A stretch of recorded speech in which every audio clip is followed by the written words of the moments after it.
Hello everyone, and happy Earth Day.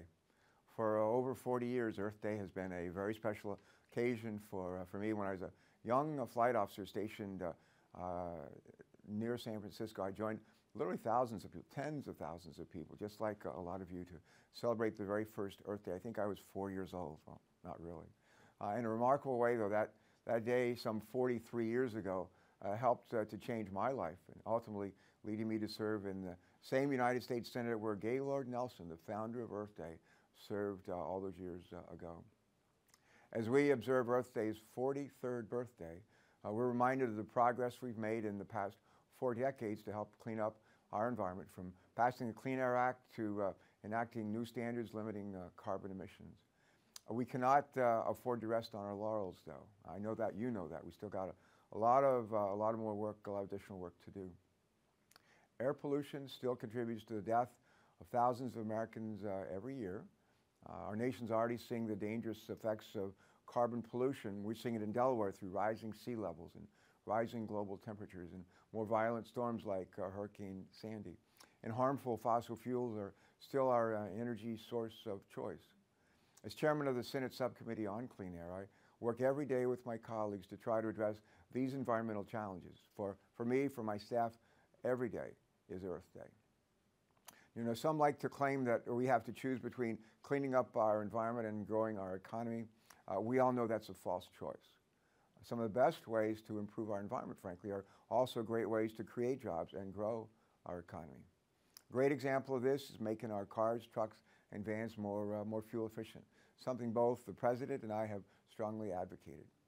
More efficient vehicles mean less air pollution, less dependence on foreign oil, and lower costs for consumers. It's a real win-win-win situation, the trifecta.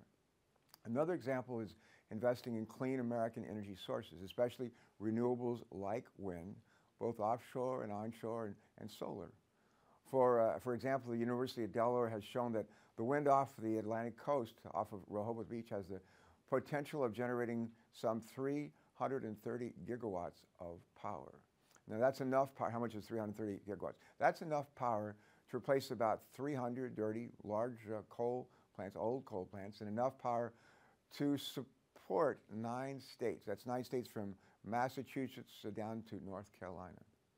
Learning from our American, or rather our European friends who have deployed over 50 offshore wind projects since 1991, we know that an offshore wind project can be a real economic driver, creating, get this, up to 1,500 jobs in construction, in operation, and maintenance alone. But it's not just government and industry that play a key role in cleaning up our environment. As we say in the Navy, it's an all-hands-on-deck opportunity, and it requires every individual, all of us, to take part. Sometimes when we think about how we as individuals can improve our environment, the task seems daunting, and we feel that there's little that we can do as one person to make a difference. I just couldn't be further from the truth. If we all recycle just 10% more than we do now, we could save enough energy to heat some 74 million homes across America and generate electricity for, get this, 2.5 million Americans. And if just one person in every household left their car at home and commuted to work or school by public transportation, by carpool, or by biking or walking, that household carbon footprint would be reduced by 30% per year. Think about that.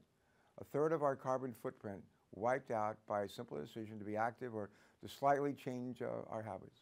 And in doing so, we'd be improving not only our environment, but also our health and the health of our friends and neighbors. These are just 2 ideas out of thousands that each of us could do to be better citizens of this earth on which we live. If we all treat every day like it's Earth Day, then I know we'll begin to stem the rising tide of climate change and make serious strides to improve our environment, our public health, and our economy.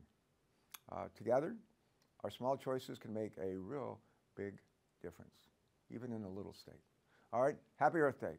Go get them. God bless.